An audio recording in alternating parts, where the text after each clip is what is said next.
Hey everyone, this is basically a rerun of my talk from DotDev in 2026. I was fortunate enough to get to come up and talk about a talk that I had titled Beyond Theme Settings, the Metaobject Configuration Layer. And so wanted to go ahead and just do this and post it online because the talk was not necessarily recorded. Had several people ask about it, and even though making the resources available online, it's always good to have this somewhere so you can reference maybe and see some things happen on the screen. So here's a quick kind of like recap or a replay of this. So again, my name is Taylor Page. I am the founding developer at the Pages Media. We are a small Shopify development boutique agency, and we work exclusively with Shopify merchants. And so in addition to that, I also co-founded and run Shop Dev Alliance. I'm a co-host for the Liquid Weekly podcast. And in 2025, I was fortunate enough to receive the Community Build Award from Shopify. So this talk is just one that I got to do because I really enjoyed talking about Metaobjects. And even though I really enjoyed talking about Metaobjects, when they first came out, I was super confused. As I would go as far as to say, like, I had no idea what they were talking about when Metaobjects first came out. It seemed like one of those things where you could do pretty much whatever you wanted with it. But because you could do something, it was so flexible of a framework and those sorts of things, I didn't really have a good box in my mind to put it into. And so, it was kind of confusing what we could use them for. I didn't have a practical thing that I could reach for. And not only that, just even like connecting the dots on how to access Metaobjects was something that was very confusing. Metafields is super easy and simple to deal with. Metaobjects was a whole bunch of new things. Like there's a filter, but there's also value, there's dot values, all this other stuff or whatever. So like, how am I supposed to do this? So enter Trudy MacNabb. Trudy is an amazing developer in the Shopify dev ecosystem. And at the time she had a great blog called Code Shopify. And so basically she had these great examples. We had her come on the podcast and stuff too to talk about this post that she was writing to help other people connect the dots, because she got it very quickly and was able to start using it in projects really fast. And so the examples that she provided really helped make sense to me with how we could actually implement this. So like instances where you would want to use a filter, the different kinds of filters and stuff that you would use when you do get the values, and how to access with dot value versus dot values, and those sorts of things. And so that was super, super helpful. It became practical or real after that point.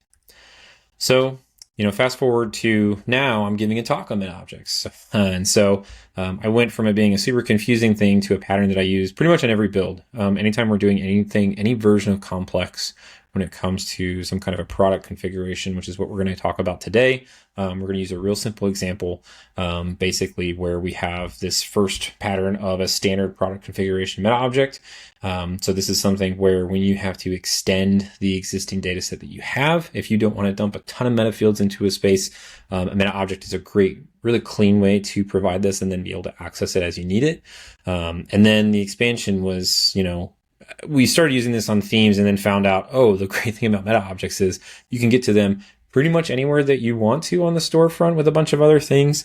And then finally from there, it became the preference over even theme settings, because we found things that we were using for configuration could also be leveraged within other surfaces. And we'll talk about that. So first and foremost, this pattern of having a product configuration meta object, this is my standard when it comes to customizing or extending custom data on products that you're building on Shopify. So in this instance, we're going to use coffee as a real simple example. Claude 9 just spun up this fictitious coffee brand. I really love coffee. And so it was something that we could just kind of use relatively simple. I think most people probably understand coffee to some degree, right? And so one meta object definition comes into play here to start. So in this instance, if someone has specific coffee, and then everything is something that the merchant can configure. So we build out the shape of this object with this meta object that we want to be able to access and surface. And the great thing is, too, with meta objects is it's not like a one and done. Like you can continue to extend this as time goes on, which is really, really fantastic.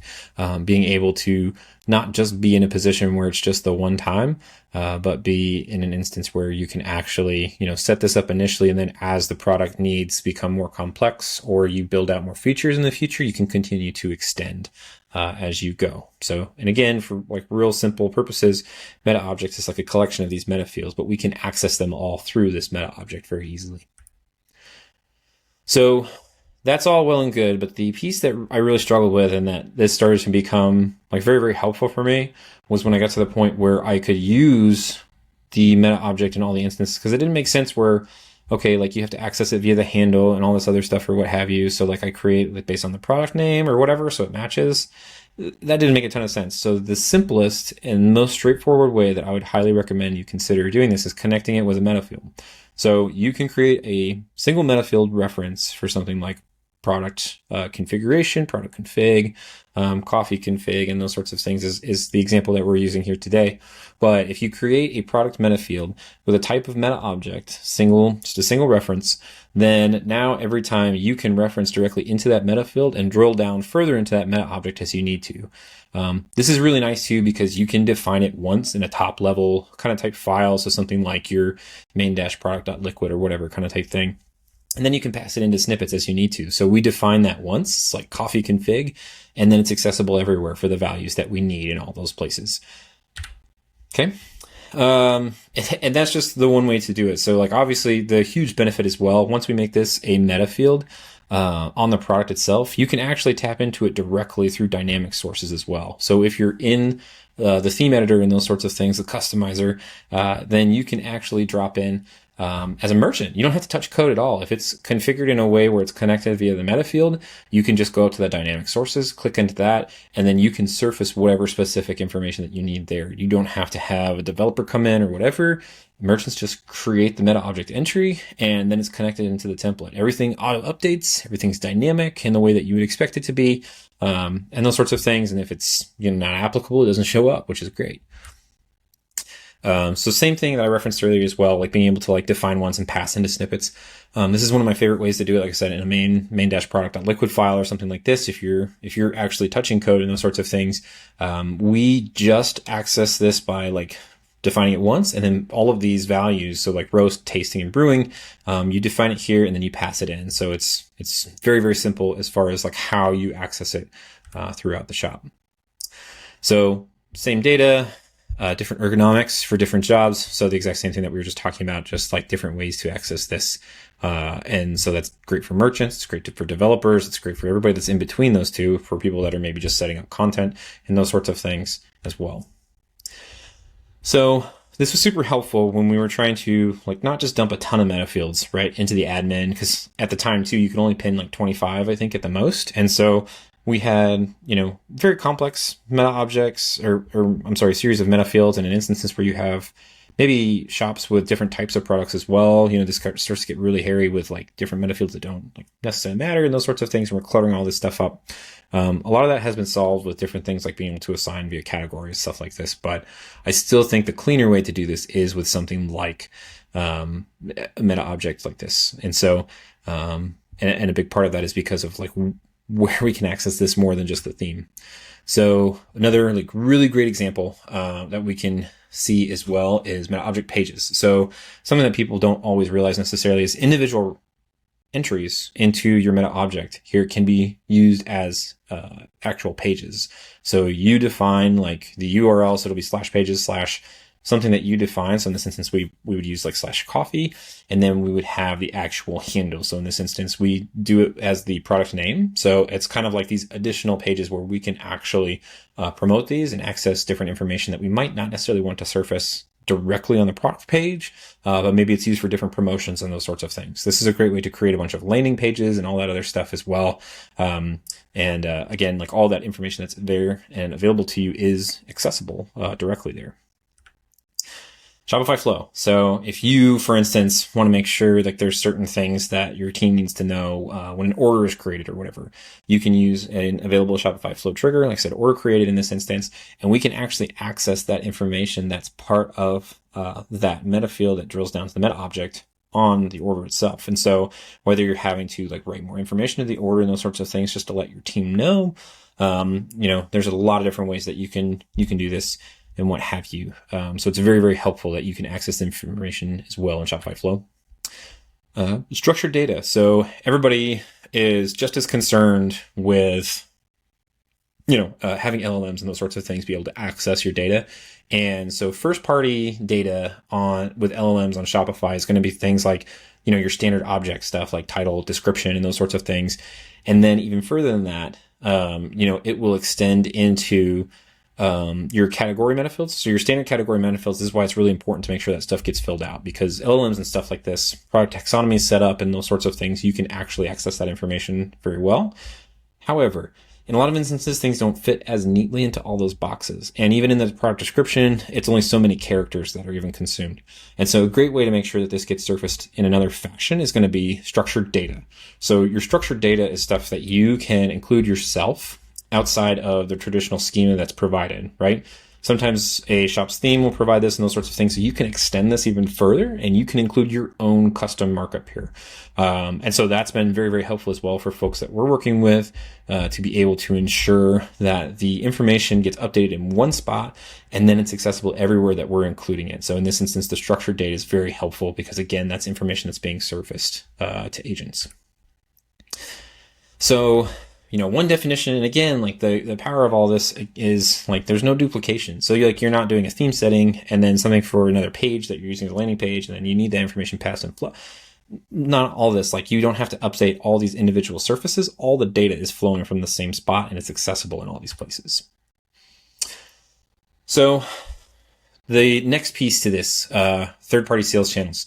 So we covered the main pieces related to the online storefront. That's super helpful for that, between Flow, pages, and those sorts of things.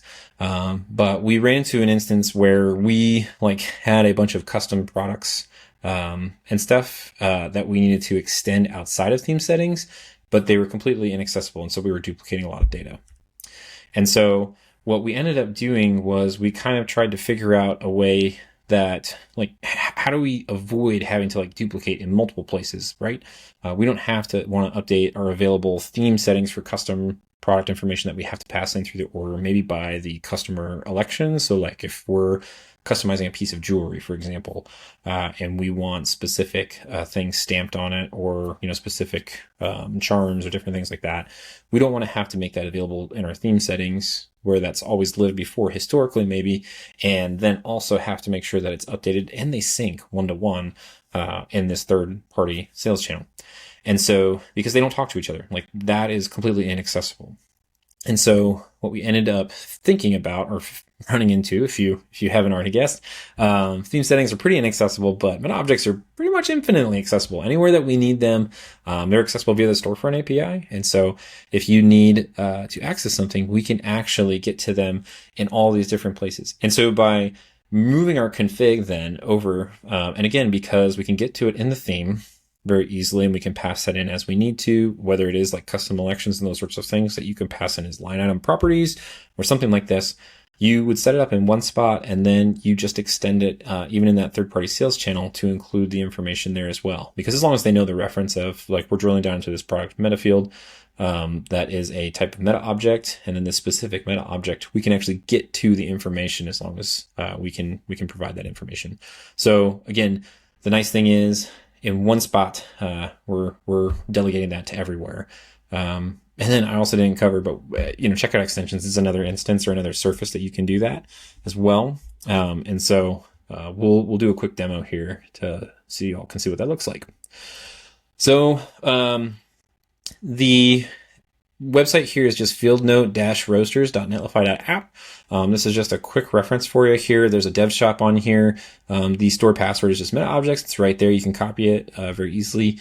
Information for the product page, Metaobject pages. And then again, too, we have the outside Shopify. So third-party sales channels, or something like, in this instance, a headless coffee guide is our example. It's just using the Storefront API. We don't obviously need all that other information like theme, password, and all this other stuff or whatever kind of type thing. It has access to this stuff. You can also see the slides from the talk as well, and the GitHub repo, which is open source for y'all to be able to check that out as well.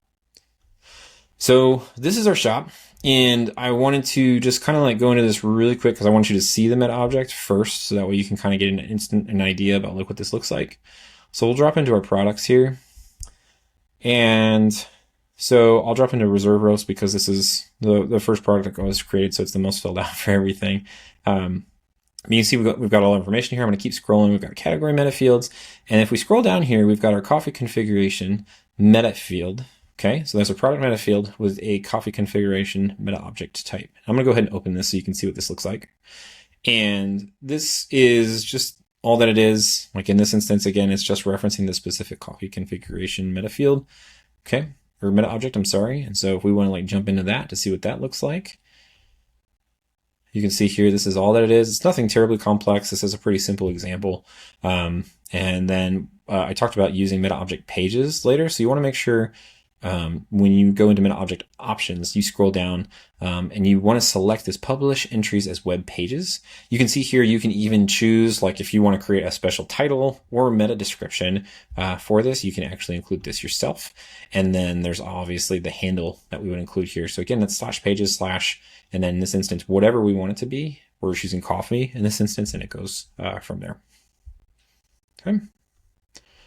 So we'll take a look at our reserve roast, and you can see here again, like I said, not a super complex thing, but it just has all the information here that we want displayed. And then the nice thing again is it comes back and it shows you exactly what this looks like as well, as far as like where it's referenced. I'm obviously always really happy about that.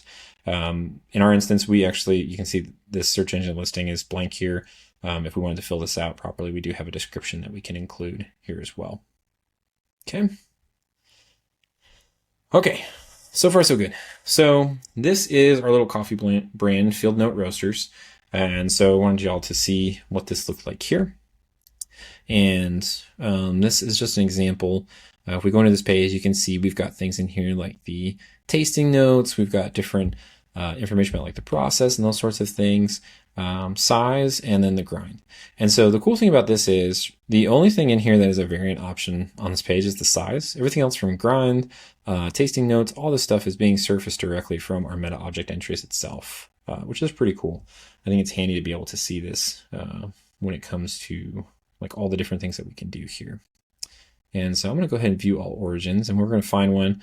Maybe it's not as like written out. You can see here on our product pages, we're surfacing again that information that's really helpful as well. So like the area that it's coming from, like different types, things that people who really enjoy coffee tasting notes really care about.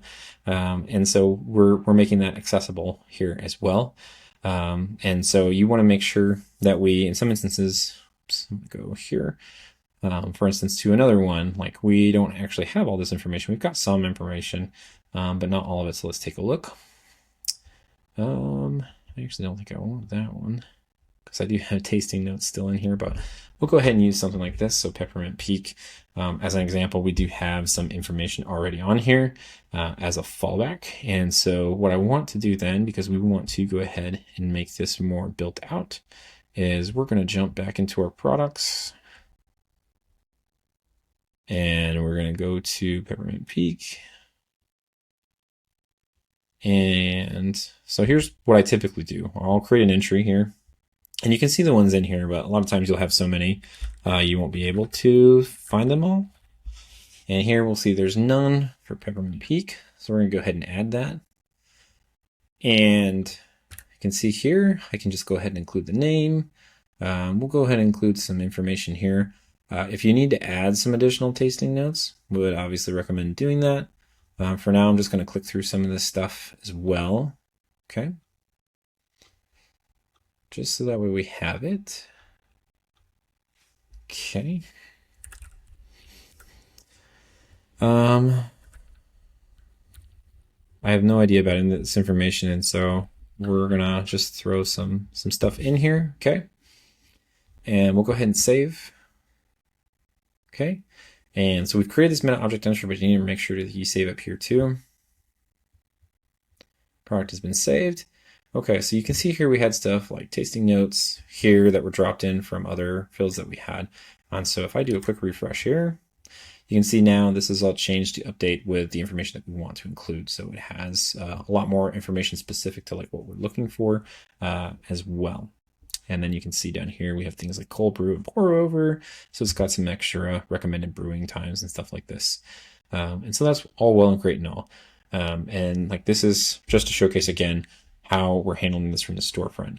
Now, the cool thing about this is as well, you can see here, this is actually our Metaobject pages. So we have /pages/coffee/reserve roast, and you can see reserve roast is highlighted here. We can scroll down. This is our reserve roast product. And so we created, this is again on the storefront on a Metaobject page. You can see here at the top, you're on a Metaobject page. And so you can see here, we actually don't have our peppermint peak, but if we do a refresh now that we've created an entry, that entry lives here. Great. And we only updated that in one place. And so that part is really nice because again, we can kind of go through this and see all the different products that we do have, and then we can make those changes. One of the things that I really like too, if you take a look at this, like for instance, cocoa is in our tasting notes, and then brown sugar and then honey. You can see cocoa, brown sugar, and honey is in our tasting notes on the Metaobject page. So let's say we want to change this. So I've done this a bunch of times where I've done this as a linked product switcher that we present as swatches, for instance, and we want to preserve like what that looks like in the order for a specific reason. You can actually drag this over, and I want honey actually to be our first option shown on here. And then if you do a quick refresh here, we're on a dev store, so sometimes it doesn't do it the first time around.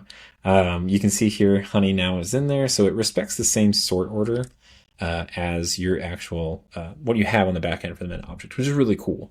I really appreciate that it does that as well. It's super helpful for a lot of other applications that we want to end up using it for.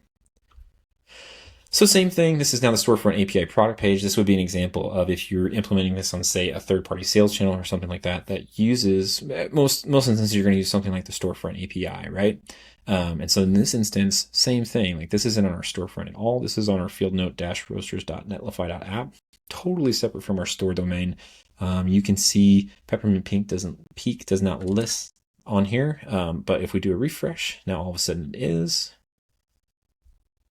There we go. And it also has a respected tasting notes sort order here, all this information here. Here's an example as well for like how we have this all set up.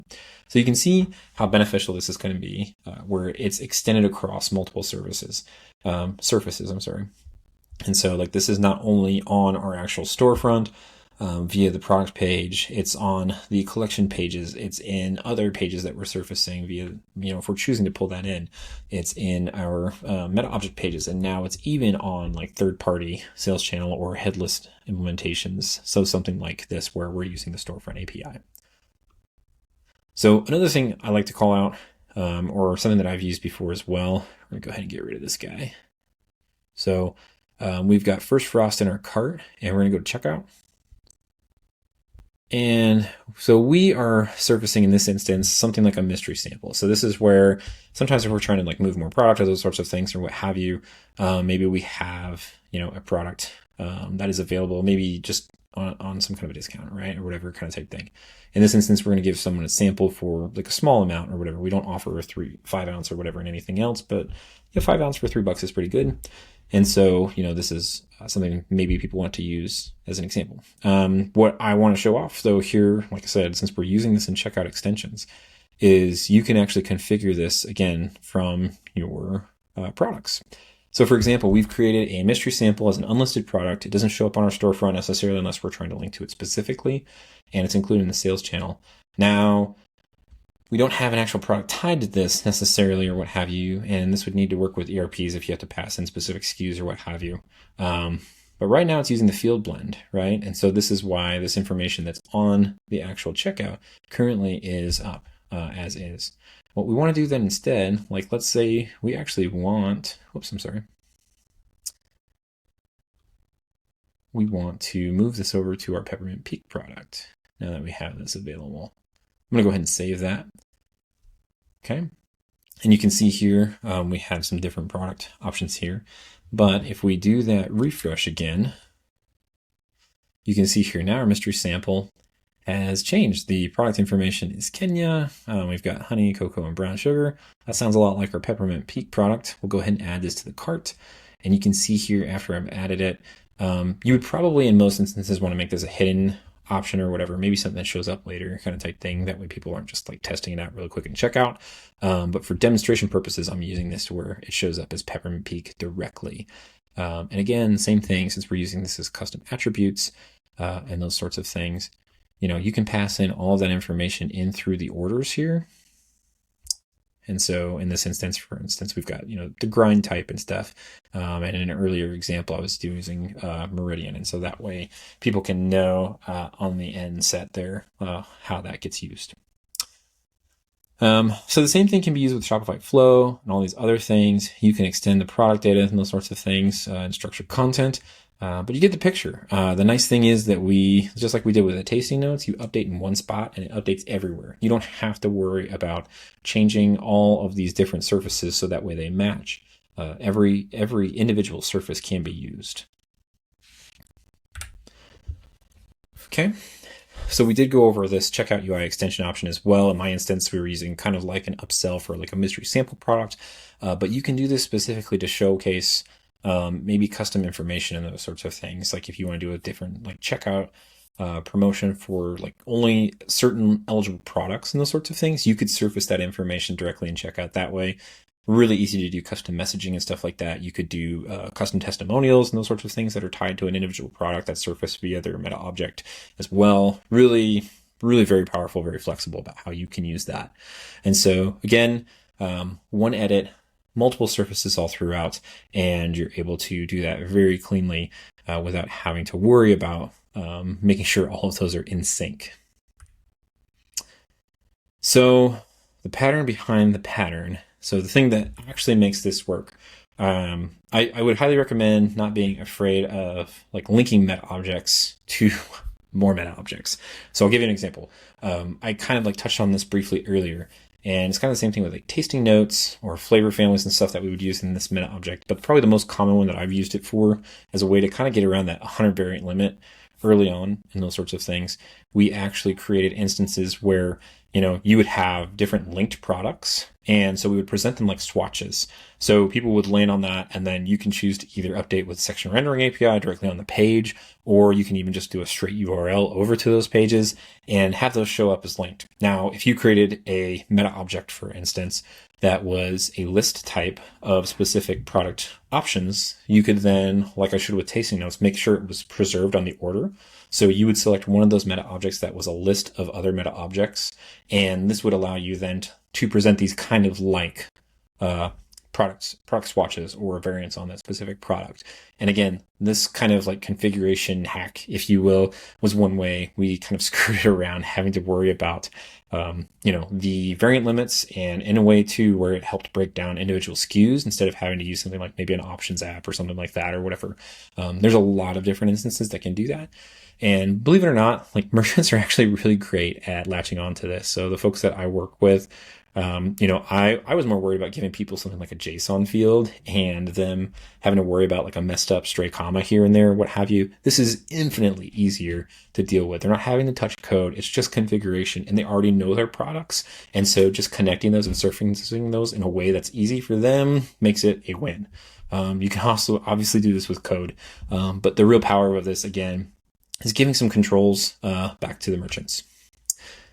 So something I learned from Daniel Beck over at Altera, had him on the podcast, and we talked extensively about data and this idea of good data in equals good data out. And it seems simple, but like there's instances over and over again where, you run into these like configuration options where things need to get changed all the time. And if you can break it down into like good data going in, so that way you are implementing that in ways where it's not something you have to worry about syncing across all these different surfaces, it really cuts down on the need to like run 18 different custom templates and those sorts of things. So this helps keep everything in sync. And since it does work very well from a dynamic source perspective, then you're also not having to worry about like basically doing the same sort of work over again and tweaking just like one or two things. So again, I would recommend when you're trying to figure out, when you're building out settings, when you're building out like anything, when you're looking at something like, do I put this in a theme setting? Do I put this in a metafield? Do I put this in a Metaobject? Consider like how it's scoped. In this instance, like theme settings, obviously just theme scoped. Anytime you need to like potentially like push anything outside of that boundary, it's not going to work. Like even within that template, right? Like, so you've got that section in that template, but then anytime you have to extend it past that, you really want to start reaching for something more dynamic. So metafields become the option. Great. And metafields are entity scoped. So your product metafields live on that product, right? And those sorts of things, which is great. If we have something like a meta object, which is shop scoped, it can be surfaced anywhere. So again, the beauty or benefit of using something like a product configuration meta object or those sorts of things is we can, yes, connect them directly, but if we want to use them in other surfaces, we can, because we can access those meta objects from anywhere we want to. And so they're very, very powerful in that regard, and they're reusable across all the different surfaces. So here's what I'd recommend to you. You could consider doing auditing one store this week. Find the place where you are having to update in multiple places and bring it into a meta object. Figure out how you can access that across those surfaces, and then that will cut down tremendously on not just your time, but data entry maybe for the merchant and stuff as well. Other ideas for the community. So I talked to other folks about how they're using meta objects and those sorts of things. Matthew Kruger talked about these markets compatible money inputs, as well as loyalty tier data via webhook. So stuff that updates and syncs without having to worry on like the third-party API to do that, just handling that in Liquid, which is really cool. Virtual Duo throughout that he uses it for design tokens, colors, typography, icons. Prakar is using it for logos, reviews, bundles, pricing, testimonials. They use objects for all sorts of things. And Brendan Quigley talked about like using it for collection filtering as well. And so there's tons and tons of examples of how we can use meta objects, and they're definitely the answer, I feel like, at least to extending things past just traditional theme settings, which is where a lot of us have dumped stuff in before because we didn't have a better way to access them. Now I would argue that meta objects are the better way to access them. So thanks so much. I really appreciate your time. Hopefully this was helpful. I only ran a little bit over my .dev talk, so hopefully that was because I was giving more demonstration purposes here. So feel free to reach out, and hopefully this was some version of helpful for you, and I'll see you later.